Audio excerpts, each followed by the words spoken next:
This is a C114 centrifugal pump. It's one of the most popular pumps in a brewery.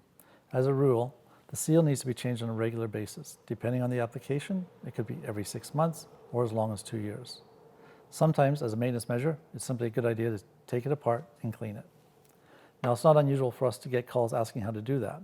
We're not always here to answer the phone, so I'm going to show you the step-by-step process to ensure you can get access to the seal and clean it and replace it as necessary. Once you get the hang of it, the process should take you somewhere between 5 and 7 minutes. This is one of our C114 pumps. It's our most popular pump, and I'm going to show how to change the seal on it today. First thing I'm going to do is remove the seal guard and the shaft guard.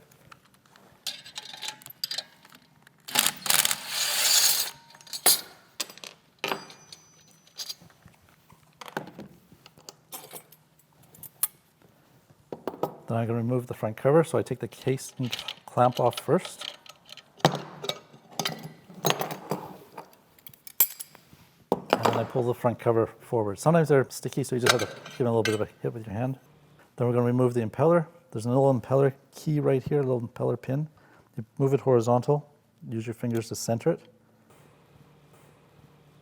in the shaft, and then the impeller comes off.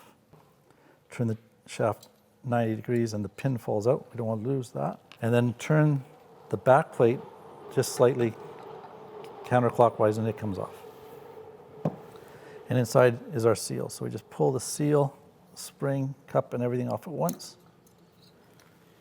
There we are. And there's the O-ring that was inside that seal. That's all there is to removing the seal. Then we're going to loosen off the drive collar right here, so we can reset it later. That way we get the spring pressure right. So just undo the set screw. There's 2 of them. There we are. Loosen that one off, and then the drive collar can slide back.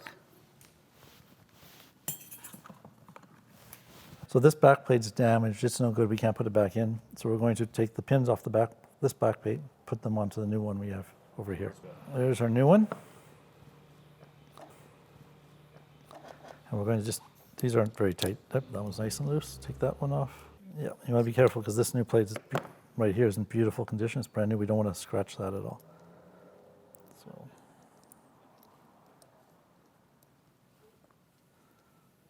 I take this one away. There we go.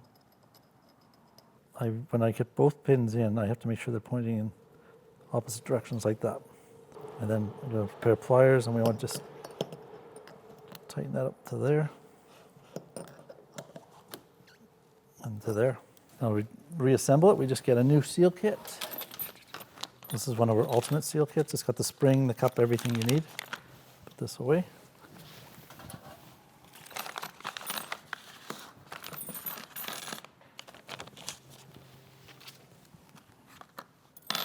Spring, cup, carbon seal. When you handle the carbon seal, be careful not to touch this little shiny center part. That's the important part. Even the oils on your skin will damage that.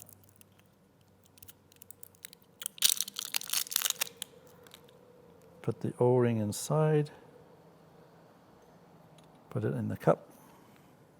There we are. There's the seal assembly. I'm going to get a little bit of silicone spray, put it on the shaft so that the O-ring slides on easily.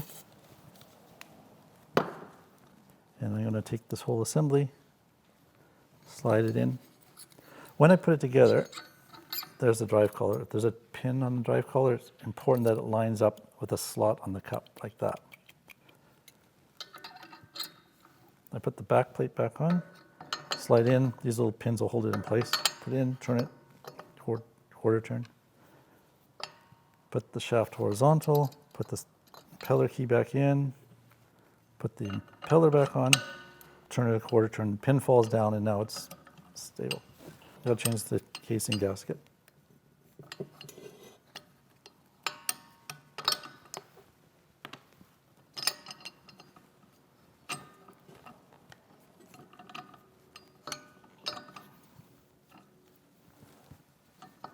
There we go.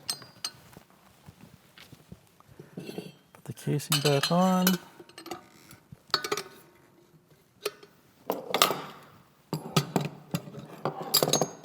clamp. Now we have to get this spring on the seal to line up. It's inside here, and you can feel when it goes in. If it doesn't go all the way forward, it's not lined up. Lined up, push it forward with your fingers all the way. Once it's all the way forward, you just let it back off about a 30/2 of an inch. Tighten up the set screw, turn it, tighten up the other set screw. That's it. Put the safety guard back on, of course.